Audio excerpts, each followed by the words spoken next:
Hotspot মারেন, hotspot দেন। কত side সার দিন, সার দিন।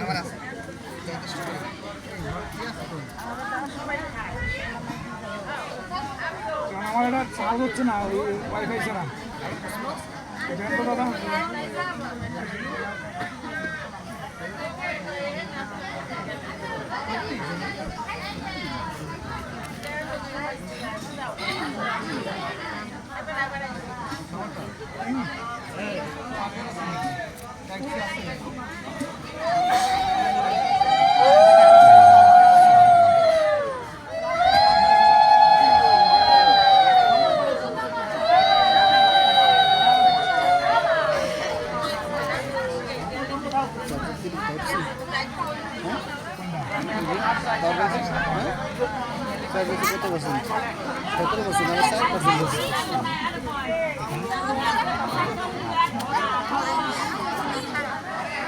এটা দিয়ে খুলে না তো, খুলে দেন না।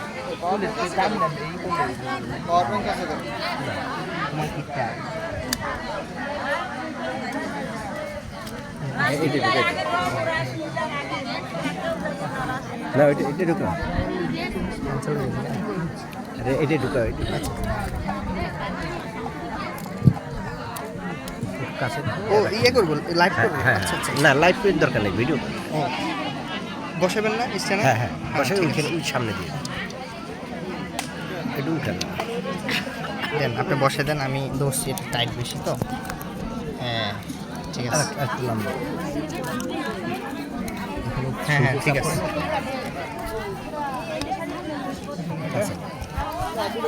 আগে যেখানে ছিল ওইখানে একটু উঠাবো কীভাবে? আমি তো স্ট্যান্ডের লকটা করে টাইট বেশি। পজিশন না লম্বা দিতে দাদা সার দেন, সার দেন।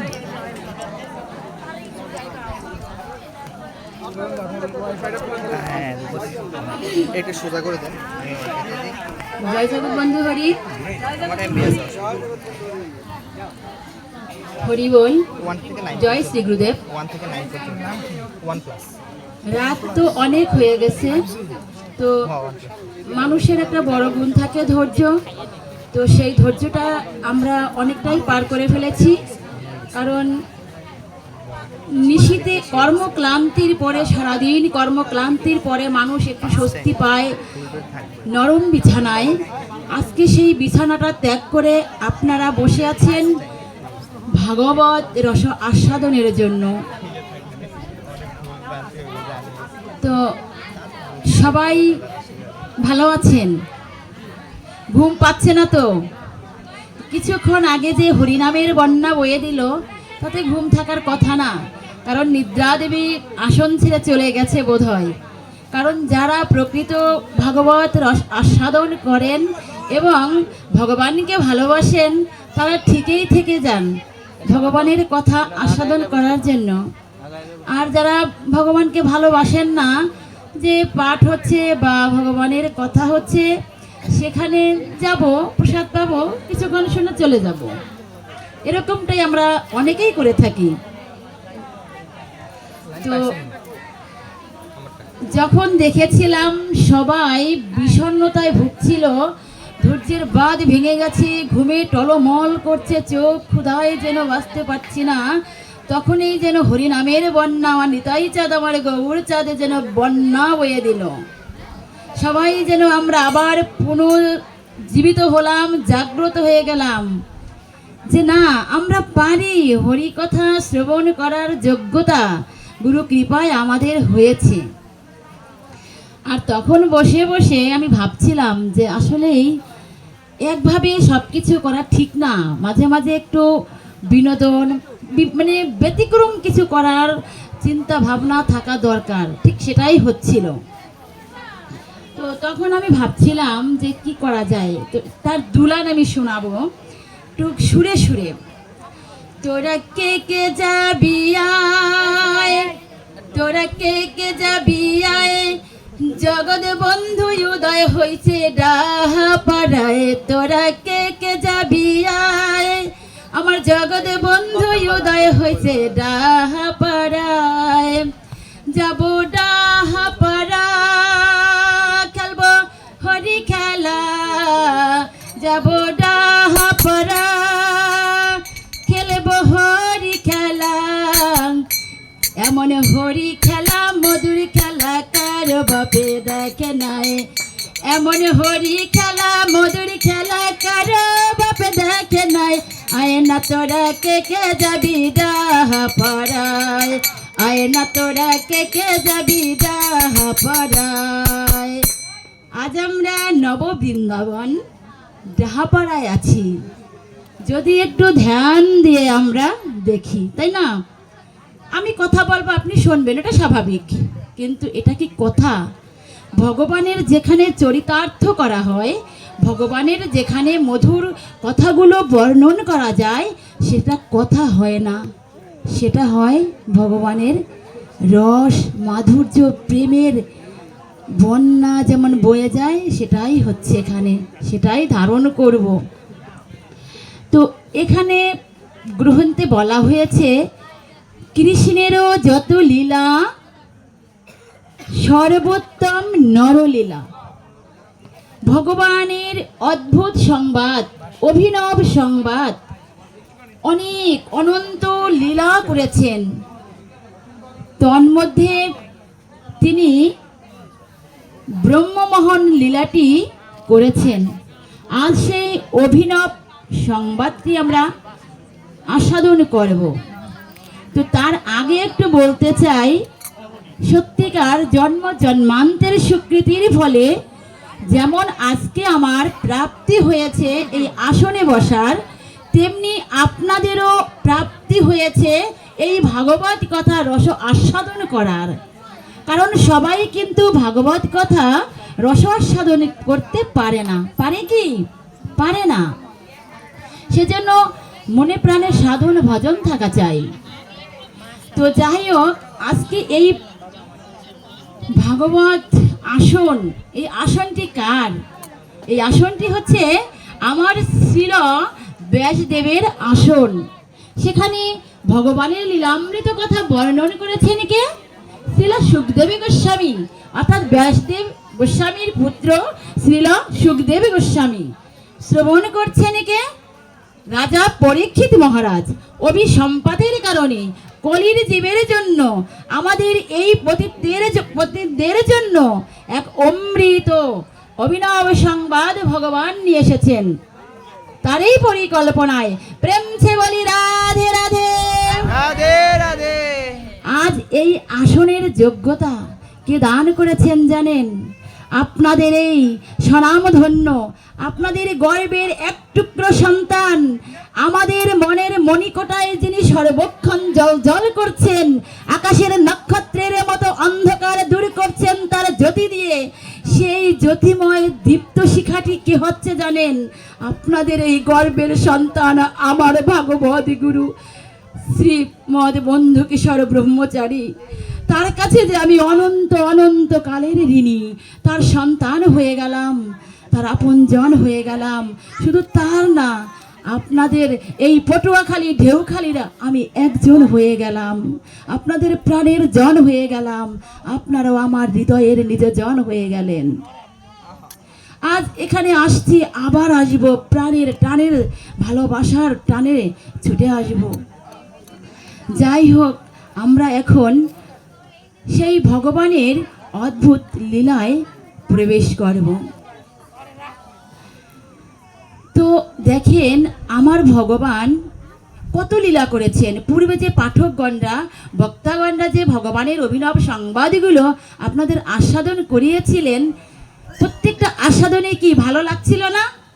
এই যে ভালো লাগার বস্তু, এই যে পরম তত্ত্ব বস্তু স্বয়ং ভগবানের কথা, তিনি বলান তাই বলি, তিনি শোনান তাই শুনি, এছাড়া কিন্তু আমাদের কোনো উপায় আর থাকে না। তিনি যদি মনে করেন যে এখানে যারা আছেন প্রত্যেককে আমার চরণ সেবায় লাগাবো, তিনি পারেন। তবে কথা হচ্ছে, আমি মানুষ, শ্রেষ্ঠ জীব, আমাকে দিয়েছে জ্ঞান বুদ্ধি বিবেক, আমাকে লাগাতে হবে যে ভগবানকে আমাকে চিনতে হবে, ভগবানের সেবায় আমার এই জড়দেহ মৃত দেহটাকে তার সেবায় লাগিয়ে আমাকে ভগবান চরণে প্রাপ্তি লাভ করতে হবে। তবে এর মধ্যে ছোট্ট একটা বালক যে রস আস্বাদন করিয়েছিলেন, দেখেন তিনি সেই ধ্রুবের মতো প্রহ্লাদের মতন অল্প বয়সেই তিনি চলে যাচ্ছেন ভগবানের পথে। আর আমার এত বয়স হয়ে গেল, আজও আমি সময় পেলাম কই, আমি যে সংসার মায়ায় পড়ে গেলাম। তাই আসুন আমরা সংসার মায়াকে জয় করে গুরু কৃপা বলে আমরা প্রবেশ করি ভাগবত লীলায়। লীলাটি কেমন সেটা এই চর্মচক্র দ্বারা কিন্তু আমরা দর্শন করতে পারবো কি? পারবো না। তার জন্য কি করতে হবে? রাজা পরীক্ষিতের মতো শিলা সুখদেব গোস্বামীর চোখ দিয়ে ধ্যান করতে হবে, তাহলেই ওই লীলাটি আমাদের প্রত্যেকের অন্তরালে প্রকটিত হবে, অর্থাৎ দৃশ্যমান হবে। তো প্রতিদিনের ন্যায় গোপাল ব্রজধাম, ব্রজেশ্বর, ব্রজনন্দন, তিলকেশ্বর যাকে বলা হয়, সেই তিলকেশ্বর ভগবান সখাগণ নিয়ে প্রতিদিনের মতন তিনি ব্রজধামে অর্থাৎ যমুনা তীরে উনি খেলা করেন। গোপ বালকগণ নিয়ে, সখাগণ নিয়ে, গোবৎসগণ নিয়ে উনি খেলা করেন।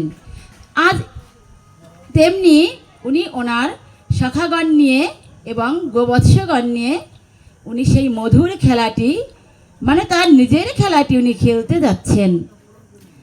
তো যাচ্ছেন,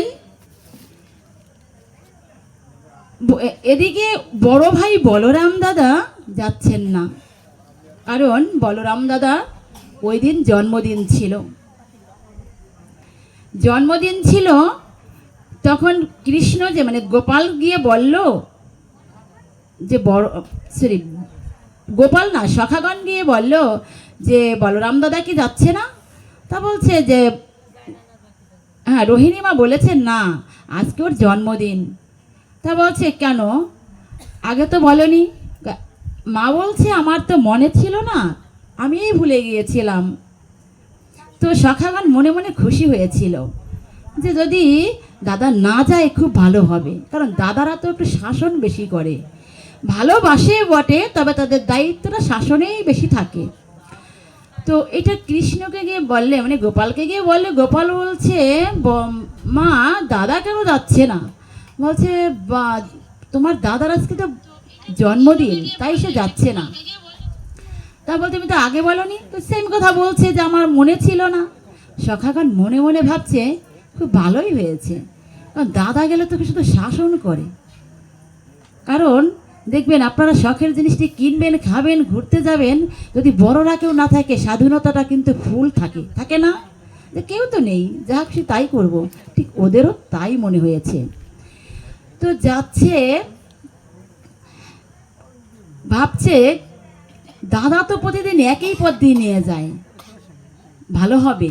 সখারা কিন্তু কৃষ্ণের কাছে বলেনি যে যাবে না, তো যশোদা মায়ের কাছে যা বলেনি যে যাবে না, কারণ যশোদা মা যদি জানতো তাহলে কৃষ্ণকেও যেতে দিত না। আর কৃষ্ণ না গেলে তো সখাগণের তো খেলাটাও জমবে না, যাওয়াটাও হবে না যমুনা তীরে ব্রজবনে। তো যাই হোক, চলছে মানে গোপাল সখাদের নিয়ে চলছে ব্রজের পথে, হরি খেলায় খেলবে বলে। তো যাচ্ছে, নতুন পথ দিয়ে যাচ্ছে। সখারা ভাবছে ভালোই হয়েছে, দাদা আসেনি, দাদা প্রতিদিন একই পথ দিয়ে নিয়ে যায় আর নিয়ে আসে, আজ আমাদের গোপালেই ভালো, নতুন নতুন পথ দিয়ে আমাদের ব্রজবনে নিয়ে আসে। যাই হোক, যাওয়ার পরে বলছে যে তার আগে গোপাল বলেছিল তোমরা যে আজকে যাবে নতুন নতুন খাবার বানিয়ে নিয়ে আসবে, আর মায়েদের বলবে নতুন নতুন ছিকায় করে নিয়ে আসবে, যাতে কারোর খাবারটা কারোর সাথে মিশে না যায়। কারণ আমার গোপাল সোনা ভিন্ন ভিন্ন খাবার খেয়ে একটা ভিন্ন ভিন্ন মানে আলাদা আলাদা স্বাদটা নেবে। আচ্ছা, যে কথা সেই কাজ, সেভাবেই চলছে, আর সেভাবেই ওনারা বনমধ্যে হাজির হয়ে গেল। তো ওরা কিছুক্ষণ খেলার পরে বলছে ক্ষুধা পেয়েছে, খাবারটা খেয়ে নি। তো আচ্ছা, খাবারটা যখন ওরা খেতে বসবে, দেখে খাবার এনেছে বটে, কিন্তু কোনো থালা বাসন নেই যে তার মধ্যে করে খাবারটা খাওয়া যায়। তো কি করলো, ওই গাছের বাকুল, গাছের পাতা, পাথরের মধ্যে থালার মতো করে ওরা খাবারটা খাবে, সেই অবস্থায় ওরা হাজির হয়ে গেল। তো খাবারটা যখন ওরা খেতে লাগবে, তো সখাগণের চোখ পড়েছে যে ওই যে গাভীগুলো গিয়ে, যে গাভী বৎসগুলো যে তৃণ মাঠে যে খেতে দিয়েছিল, যে এখানে তৃণ বা ঘাস আছে, এগুলো আমাদের গোবৎসরা খেয়ে নেবে পেট পুরে। তো দেখছে যে না, সেখানে তো কোনো বাচ্চারা নেই, মানে গাভীর বাচ্চাগুলো তো সেখানে নেই, গোবৎসগুলো কোথায় গেল? তখন কৃষ্ণ মানে গোপাল সোনা বলছে যে তোমরা থাকো, তোমরা খেয়ে নাও, তোমাদের যেতে হবে না, আমি খুঁজে নিয়ে চলে আসব। তো বলছে মানে সখারা ভাবছে ঠিক আছে, কারণ আমরা গেলে দেরি হয়ে যাবে, নবলক্ষ ধেনু বৎস, তো এ তো খুঁজে আনা সম্ভব না, আর গোপাল গেলে বাঁশির এক ফুৎকারেই সব চলে আসবে। তো তাই ঠিক আছে, তুমি চলে যাও, কিন্তু তুমি না আসা পর্যন্ত কিন্তু আমরা না এক গ্রাসও খাবো না, কারণ তোমাকে ছাড়া খাওয়ার মধ্যে যে কোনো সুখ নেই। একবার একটু মনে মনে ভাবেন, প্রতিদিন তুই রান্না করেন, কোনো কিছু কেনাকাটা করে খান, সত্যি যদি গোপালকে ভালোবাসেন, গোপালকে না দিয়ে, গোপালকে না ভেবে যদি কিছু মুখে তুলে খেয়ে ফেলেন, সত্যি সেটা কি খাবার খাওয়া হয়? সেটা খেলে কি সুখ পাওয়া যায়?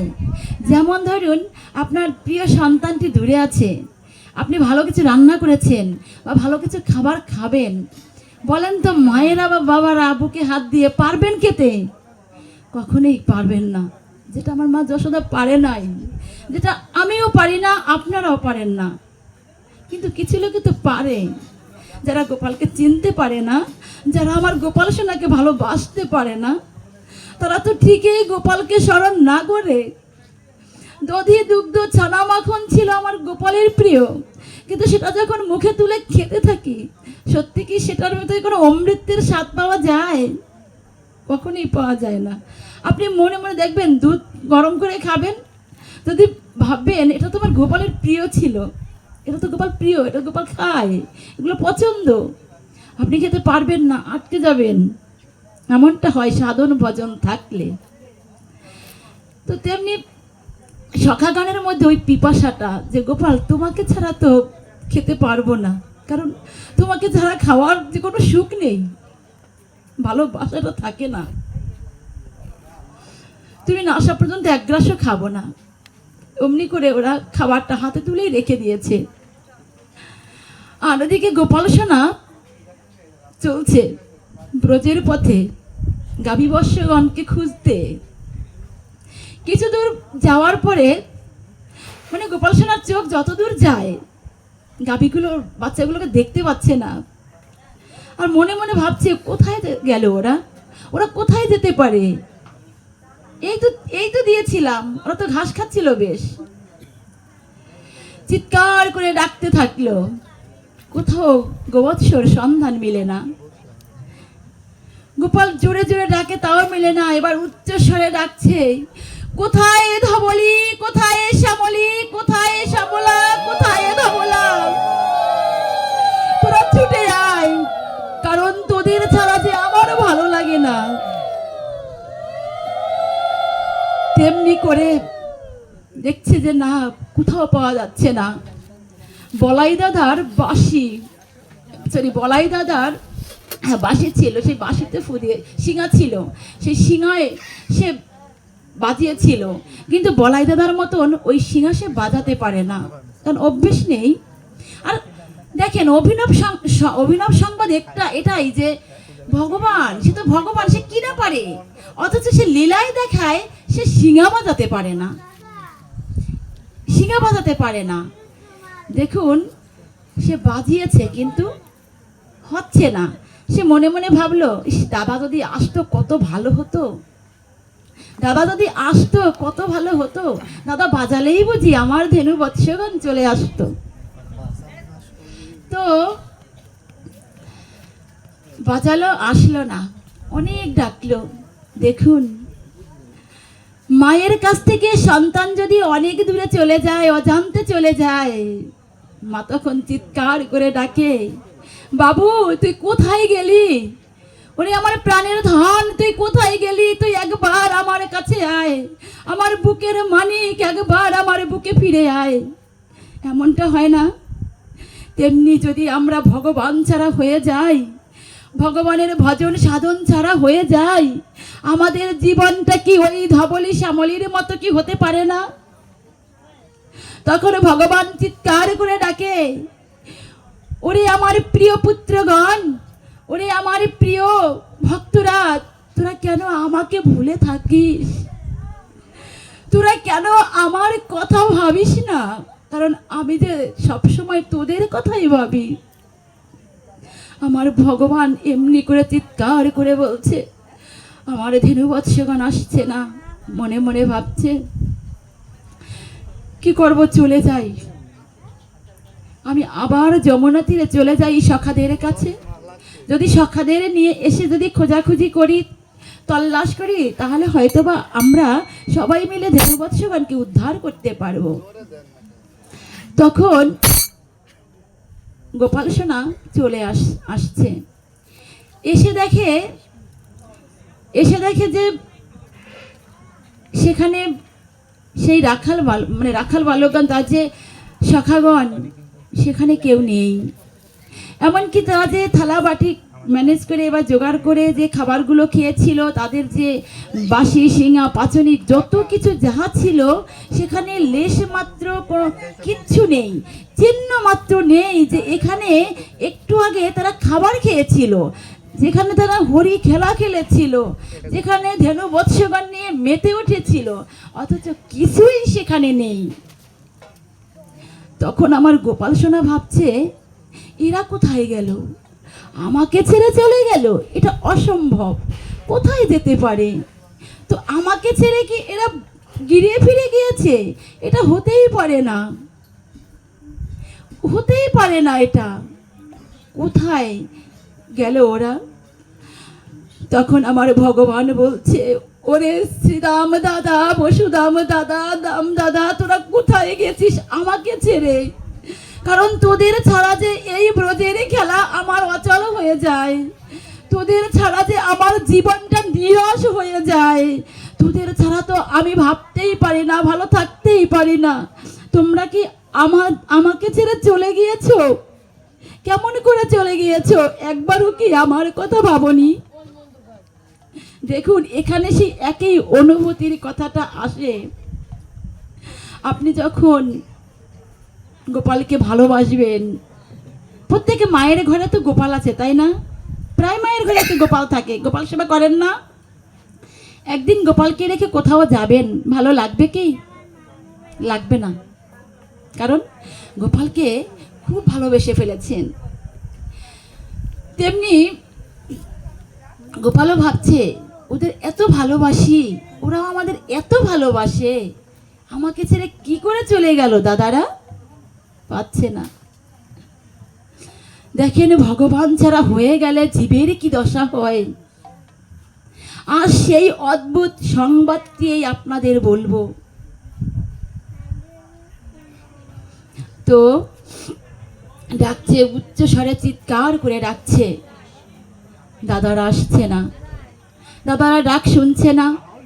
তখন আমার গোপাল সোনা ভাবতে লাগলো, আমি তো বাড়ি যাওয়ার পথকেও চিনি না, আমি কোন পথে বাড়ি যাব? ব্রজে বনে যেন অন্ধকারে সমাচ্ছন্ন হয়ে আসছে।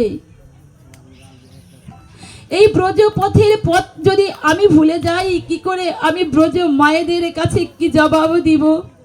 ও গোপাল, তুমি আজ একা চলে এসেছো, তোমার দাদারা কোথায়?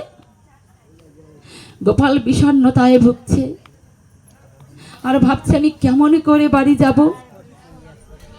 দেখুন, আজ আমার গোপাল কি হয়েছে। এমনি করে, কারণ সে তো তার সখাদের নিয়ে কত সুন্দর করে খাচ্ছিল, কত সুন্দর করে খেলা করছিল, যেন তার বাঁশিটি যেমন জঠরে বেঁধে রেখেছিল, শিঙা পাছনি বাম বগলে রেখেছিল, টাটকা দধি মাখা ভাতগুলো বামাতে রেখেছিল, হাতের আঙ্গুলের ফাঁকে ফাঁকে যেন সেই আমলকি জলপাইয়ের আচারগুলো লেগেছিল, আর যেন সেই উচ্ছিষ্ট খাবার, ভক্তের উচ্ছিষ্ট খাবার খাচ্ছে, তার উচ্ছিষ্ট খাবার ভক্তকে খাওয়াচ্ছে। সেই দৃশ্যটি যেন স্বর্গের দেবতারা অবলোকন করছে, যেন নিরুপম দৃশ্য। সেই দৃশ্য যেন তাদেরকে মুগ্ধ করেছে। সেই দৃশ্যটি শুধু স্বর্গের দেবতারাই দেখেনি, সেই দৃশ্যটি আমার ব্রহ্মাদেবও দেখেছিলেন। আর ব্রহ্মাদেব দেখেছিলেন বলেই আজ এই ব্রহ্মলীলাটি সংগঠিত হয়েছিল। ব্রহ্মাদেব ভেবেছিলেন, এ কোন ভগবান, এ কি কোনো ঐশ্বর্যের ভগবান হতে পারে, নাকি মাধুর্যের ভগবান? সে বিশ্বাসই করতে পারে না যে এই পাপ ভারাক্রান্ত দুঃখময় জগতের দুঃখ দূর করার জন্য আমি যাকে ক্ষীর সাগরের কূলে গিয়ে স্তব স্তুতি করে যাকে এনেছিলাম ডেকে, একে সেই ক্ষীরোৎসাহী ভগবান শ্রীহরি, শঙ্খ চক্র গদা পদ্মধারী পলাশলোচন আমার শ্রীহরি, সে বিশ্বাসই করতে পারছে না। দেখেন এখানে ভগবান ঐশ্বর্যময়, ভগবানের 6টি গুণ থাকে, কারণ ভগবান হলে এই 6টি গুণ তাকে থাকতেই হবে, তার মধ্যে একটা ঐশ্বর্যময়। আজ ভগবানকে সে দেখছে মাধুর্যময়, এটা তো হতে পারে না। ভগবানের উচ্ছিষ্ট প্রসাদ ভক্ত খাচ্ছে, ভক্তের উচ্ছিষ্ট প্রসাদে ভগবানে খাচ্ছে, যেন একটি পদ্ম ফুলের মতো সে বসে আছে, পাপড়িগুলো যেমন শাখাগণ বসে আছে, একে অপরের দিকে তাকাচ্ছে, একে অপরের দিকে দর্শন করছে আর ভাব বিনিময় করছে, আর বসে বসে আমার ব্রহ্মা ওই চিন্তা করছে, এটা কি আমার ভগবান হতে পারে? তখন ভগবান বলছে, না, এটা আমার ভগবান হতে পারে না, আমি একটা পরীক্ষা করব। তাই তিনি ওই পরীক্ষাটি করলেন। পরীক্ষা এখানে শ্রীল সুখদেব গোস্বামী বলছেন, এখানে তিনি পরীক্ষা শব্দটি প্রয়োগ করেন নাই, তিনি এখানে মঞ্জু মহিমা শব্দটি প্রয়োগ করেছেন। মঞ্জু অর্থাৎ মানে মহিমা অর্থাৎ ঐশ্বর্য। ঐশ্বর্য মানে ভগবানের যে ঐশ্বর্য, মানে ভগবান ঐশ্বর্য থাকে কিন্তু মাধুর্য থাকে না। ভগবানের ঐশ্বর্য থাকে কিন্তু মাধুর্য থাকে না। তাহলে এ কোন ভগবান যে একে অপরের উচ্ছিষ্ট খায়, যাকে ধ্যানীরা ধ্যানে পায় না, যোগীরা যোগে পায় না, সেই ভগবান আজ মাধুর্য ভক্তের প্রসাদে খাচ্ছে আর ভক্তকে তার প্রসাদ পাওয়াচ্ছে। তাই তিনি ভাবলেন, তোমাকে তো আমাকে একটু পরীক্ষা করতেই হবে। তাই তিনি ওই ধেনুগুলো লুকিয়ে রেখেছেন। ভাবলেন কিছু তো একটা করতেই হবে। এই পরীক্ষাটি যখন উনি করলেন, এখানে তখন আমার ব্রহ্মা সেই গাভী বৎসগুলো লুকিয়ে রেখেছেন। আর আমার গোপাল সোনা যখন বাড়ি যাওয়ার সময় হয়ে গেল, তখন তার বিলাপটা যেন এমনই ছিল। তখন আমার ভগবান ব্রজ বনে যমুনা তীরে তার অবস্থাটা কেমন হয়েছিল শুনুন। আমার শ্রীলা সুখদেব গোস্বামী অন্তরের দৃষ্টিতে ধ্যান করে দেখেছেন, আমার ভগবান আজ যমুনা পুলিনের তীরে নিরাশ্রয়াত্মিক হয়েছেন, একাকিত্ব হয়েছেন, পথভ্রষ্টতা হয়েছেন। এটা নজিরবিহীন ঘটনা। আমি পথ হারালে, আপনি পথ হারালে আমার ভগবান পথের সন্ধান দেন। আর সেই যমুনা তীরে ব্রজবনে আমার ভগবান পথহারা হয়েছেন, আমার ভগবান একাকিত্ব হয়েছেন, এ কি ভাবা যায় বলেন? আর সেই ভগবান যিনি বিপদ ভঞ্জন, আর সেই ভগবান বিপদ আপন্ন, তিনি সংকটময় অবস্থায় পড়েছেন। আমি কি করে ব্রজ মায়েদের কাছে গিয়ে বলবো আমার সখারা আসেনি, আমি বৎসগণকে আনতে পারিনি, আমি কি জবাব দিব? ঠিক তেমনি সময় আমার ভগবান ভাবলেন কি করা যায়, কিন্তু ভগবানের সঙ্গে তিনটি জিনিস থাকে যা কখনো ভগবান ছাড়া হন না। সেই তিনটি শক্তি হলো সর্বগত শক্তি, সর্বমত্তা এবং বিভূত শক্তি। তিনটা শক্তি অনর্গল ওনার সঙ্গে থাকেন। কেন থাকেন জানেন? যে আমার ভগবান যদি কখনো কোনো বিপদে পড়েন যেন ওনার সেবায় লাগতে পারি। সেবাটা কি হতে পারে?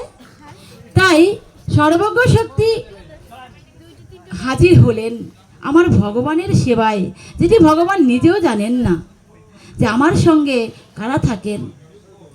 তখন সর্বজ্ঞ শক্তি প্রকট হলে মানে আসলে হাজির হলেন ওনার সেবায়। হঠাৎ করে আমার ভগবানের ভিতরে একটা কাজ মানে স্মরণ হয়ে গেল যে এই কাজটি এক ব্রহ্মা ছাড়া আর কেউ করতে পারে না। তবে ব্রহ্মার এতই দৃষ্টতা, এত সাহস যে ব্রহ্মা আমার গাভীগুলো বা আমার গাভী বৎসগণ আমার সখাদের লুকিয়ে রাখতে পারে, এটা নিশ্চয়ই ব্রহ্মার এই কাজ। তবে ব্রহ্মাকে তো আমার একটু শাস্তি দিতেই হবে।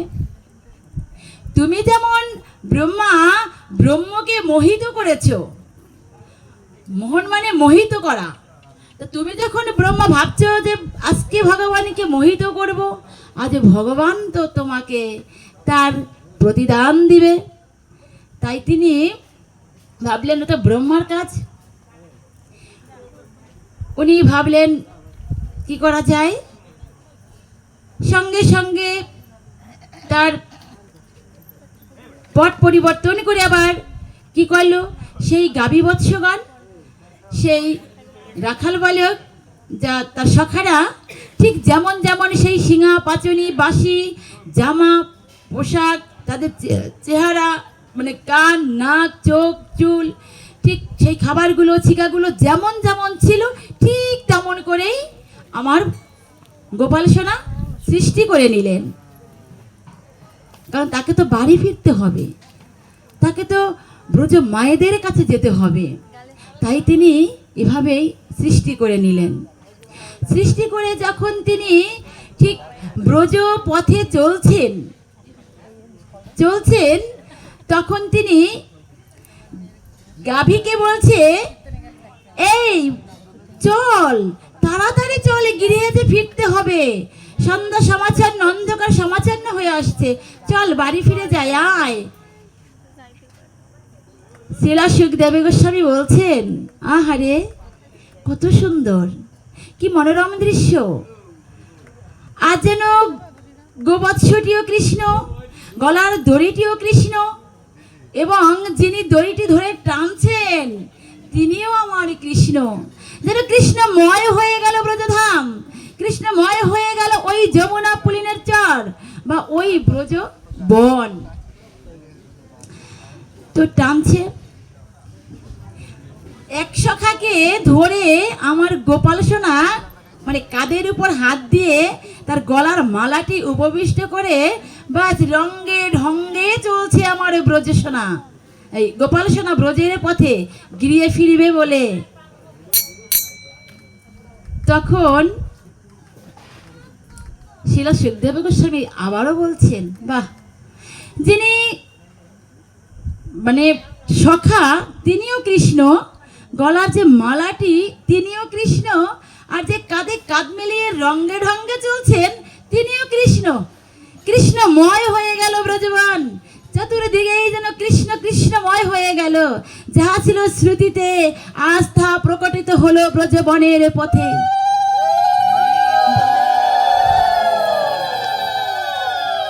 আজ তা প্রকটিত হলো ব্রজ বনের পথে, হেলে দুলে চলছেন তিনি সেই ব্রজের পথে।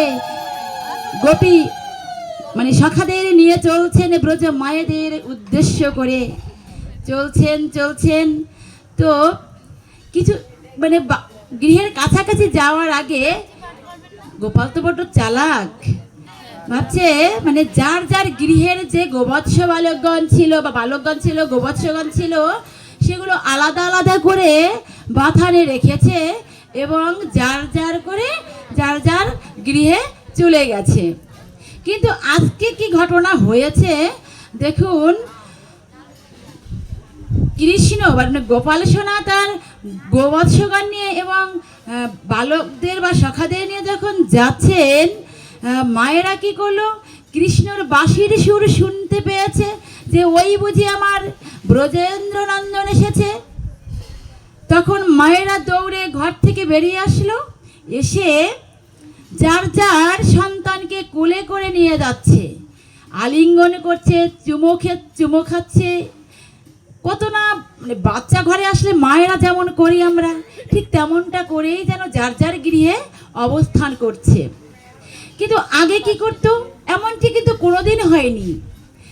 আগে কি করতো, মায়েরা গোপাল সোনাকে গিয়ে আগে জড়িয়ে ধরতো, আলিঙ্গন করত, চুম্বনী খেত, তারপরে তার নিজেদের সন্তানদের আদর চুম্বন খেত। কিন্তু আজ যেন বিপরীতটাই হয়ে যাচ্ছে। এভাবে যার যার ঘরে চলে গেল। এই করে করে করে করে প্রায় বছর খানেক চলতে লাগলো। ঠিক বছর খানেকে হতে ঠিক 5-6 দিন বাকি ছিল। ওই সময় যে বয়স্য শাখাগণ ছিল, তারা পাহাড়ে গাভীগণ চড়াতো, আর যে গোবৎসগণ ছিল সেগুলো পাহাড়ের নিচে চড়াতো আমার গোপাল সোনা সখাদের নিয়ে। তো এমনি করে যখন চড়াতো, উপরের যে পাহাড়ের উপরের যে গোবৎসগণ ছিল মানে গাভীগুলো ছিল, দৌড়ে এসে সেই পাহাড় ডেঙ্গিয়ে শত বাধা বিপত্তি অতিক্রম করে কারো বাধা না মেনে ছুটে চলে আসলো কোথায়? ছুটে চলে আসলো পাহাড়ের নিচে, যেখানে আমার ওই গোবৎসগণ খেলা করছিল। কারণ তারা তো জানে না যে এরা কারা। এসে ঠিক ওরকম চুম্বন করছে, লেহন করছে, সেই তাদের গা চেটে দিচ্ছে, এমনিভাবেই করছে। ঠিক এই জিনিসগুলো আমার বলরাম দাদা দেখছে, খেয়াল করছে যে কি ব্যাপার, এরকম তো কোনোদিনও হয়নি। আমি প্রতিদিন যা করি, যদি আজকে তার ব্যতিক্রম করি, সেটা আমার ঘরের লোক, আমার নিজের লোক, আমার পাড়ার লোক আমাকে বুঝতেই পারবে না। তেমনি ঘটনাটাই ঘটেছে। তো বলরাম দাদা ভাবছে ঘটনাটা কি, আগে যেমন কৃষ্ণ আসলে কৃষ্ণকে আলিঙ্গন করত, চুম্বন করত, তাকে ভালোবেসে জড়িয়ে তারপর যার যার সন্তানকে কোলে নিত, এখন তো সেটা করছে না। আবার ওদিকে ওই গাভীগুলোরও ব্যাপারগুলো দেখছে, আবার চিন্তা করছে যাকে স্পর্শ করি তাকেই যেন কৃষ্ণের অনুভূতিটা আসে, আনন্দ আসে, সবাইকে যেন কৃষ্ণ কৃষ্ণ লাগে, মানে গোপালের মতো লাগে। কারণটা কি? ওনার এই সন্দেহ, উদ্বিগ্ন মন। তখন উনি গোপালকে জিজ্ঞাসা করলো যে এর কারণটা কি। আমি বলরাম দাদা, এই মায়া তো আমাকে কাজ করতে পারে না, তাহলে এই মায়াটা কোনো দেবতার নাকি কোনো অসুরের? এই চিন্তা যখন করে উনি যখন প্রশ্ন করলো, ঠিক উত্তর দিল, তখন গোপাল সোনা দাদাকে বুঝিয়ে বলল সমস্ত ঘটনাটা, যে ব্রহ্মা এই করেছে। এভাবে যখন বুঝতে লাগলো, দাদাকে খুলে বলল।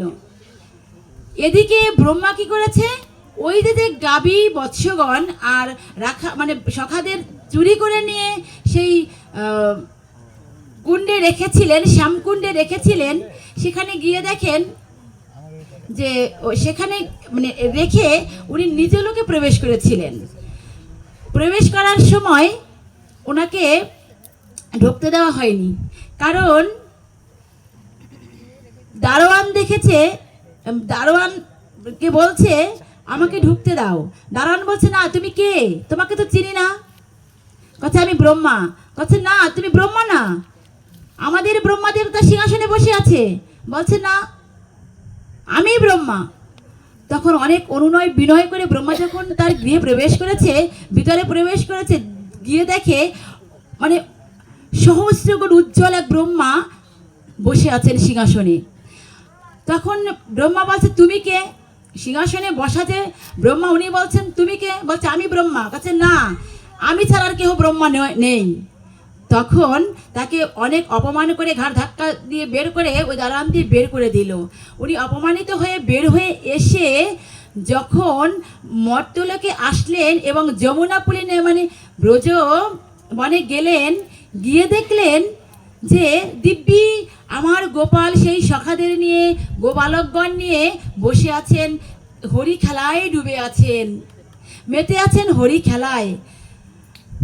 তখন তিনি চিন্তা করলেন, আমি যখন মনে মনে ভাবলাম যে আমি ব্রহ্মকে মোহিত করব, ঠিক তখনই কি উনি নতুন করে সৃষ্টি করলেন? সেগুলোকে নিয়ে আমি রেখেছি, নাকি এগুলো সত্য, নাকি ওগুলো মিথ্যা, নাকি ওগুলো মিথ্যা, নাকি এগুলো সত্য? উনি এগুলো চিন্তা করে উনি শ্যামকুণ্ডে চলে গেলেন। গিয়ে দেখেন না, ঠিকই তো আছে, সব ঠিক আছে, আমি যেভাবে রেখেছি সব ঠিক আছে। তখন তিনি এদিক ওদিক দুদিক তাকালেন, তাকিয়ে দেখেন কি ব্যাপার, সবই তো এক, তাহলে কোনটা আসল কোনটা নকল? তখন তিনি কি করলেন? তখন তিনি কি করলেন? চলে আসলেন যে আমি দেখব। তখন তিনি দেখছেন যে ঠিকই তো আমার ব্রহ্ম, এক একটা ব্রহ্ম মানে এক একটা মানে যাকে দেখছে, গাভীগুলোকে দেখছে, গাভীগুলোর মধ্যে স্বয়ং শ্রীহরিকে দেখছে, প্রত্যেকের মধ্যে শ্রীহরিকে দর্শন করছে।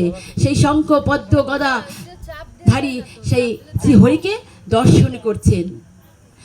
এই দেখে ব্রহ্মা মোহিত হয়ে যাচ্ছেন। মোহিত হয়ে উনি স্তব্ধ হয়ে গেলেন এবং ওনার যে হংসের পৃষ্ঠে উনি পতিত হয়ে পড়লেন। পতিত হয়ে পড়ে যখন নিজের ভুলটা বুঝতে পারলেন ব্রহ্মা, তখন তিনি চলে আসলেন ব্রহ্মর কাছে। ব্রহ্মর পায়ের কাছে এসে উনি নিজের ভুল বুঝতে পেরে তার চরণের অগ্রে উনি শুয়ে পড়লেন। শুয়ে পড়ে উনি অঝরে কাঁদতে লাগলেন। ওনার চোখের জলে ভেসে যাচ্ছে আমার শ্রীহরির চরণ। চরণ যখন ভেজে যাচ্ছে, কিছুক্ষণ উনি কান্না করে উনি স্তব্ধ হয়ে চুপচাপ আবার ওখান থেকে উঠে বসলেন। বসে উনি আমার শ্রী হরির ব্রহ্মর উনি স্তুতি করতে লাগলেন। আর এই সংগঠিত কারণটি হচ্ছে ব্রহ্মমোহন লীলা, যে কে কাকে মোহিত করছে সেটা বোঝাই ছিল দায়। তাই আজ আমরা পাঠ আর বাড়াতে চাচ্ছি না। পরবর্তী পাঠকগণ আপনাদের সুন্দর সুন্দর অভিনব সংবাদ আমার ভগবানের লীলাময় কথা আস্বাদন করাবে। আর আমি এখানেই রাখছি। আমার ভুল ত্রুটি মার্জনীয়, আপনাদের কৃপা বলে যতটুকু পেরেছি চেষ্টা করেছি। আশীর্বাদ করবেন। হরি বল। জয় জগৎ বন্ধু হরি। জয় গুরুদেব।